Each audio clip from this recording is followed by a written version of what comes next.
Messieurs, on se retrouve pour un autre numéro sur RACH-TV. Je vous ramène au Canada pour revenir sur les deux amicaux livrés par les éléphants de Côte d'Ivoire. C'est une synthèse qui pourrait nous faire comprendre un peu les enjeux de notre sélection nationale. Quelle est l'équipe aujourd'hui dont nous disposons? Quelle est l'équipe nationale de nos jours de la Côte d'Ivoire? Quel est son visage? Quelle est son identité? À dépouiller ces deux amicaux, on sent effectivement que la Côte d'Ivoire a ses fondamentaux. Les éléphants de Côte d'Ivoire jouent sur leur propre jeu. Faire de petits ballons, faire de petits dribbles, faire des gestes individuels, de fois collectifs, de belles triangulations quand le milieu veut sortir des phases offensives et préparer ces phases-là. Des accélérations sur le côté, soit Pépé, soit Adingra. C'est une panoplie qui est intéressante. Seul bémol sur les éléphants de Côte d'Ivoire, on ne chute pas dans les 20, 18, voire 11 mètres des buts. On veut même aller éliminer les poteaux après avoir éliminé le gardien de but. Ça, ce n'est pas bien. On ne chute plus. Hier, c'était les Kassiko-Luciens, les Ben Salah.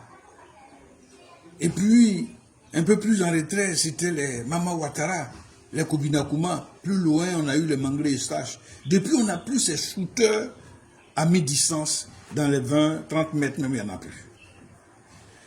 La qualité de notre football est tirée de ce qu'on appelle aujourd'hui chez nous les petits poteaux. Les quinquins. C'est bien. C'est une trouvaille à l'ivoirienne. Mais comment, avec cette trouvaille, on peut être efficace?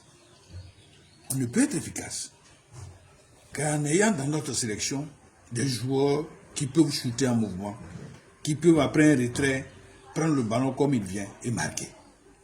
Sinon que ce n'est pas mal. Contre le pays de rugby, la Nouvelle-Zélande, on a vu une possession de balles à près de 75% des Ivoiriens. On n'a pas tiré 2 ou 3 fois au but. C'est ce qu'on appelle une domination stérile. Contre le Canada, même copie, mais l'avantage ici contre le Canada, c'est qu'on a varié notre contenu. On a vraiment varié. De la défense, en passant par le milieu, on ne sautait pas la passerelle. C'est-à-dire de la défense en attaque, non.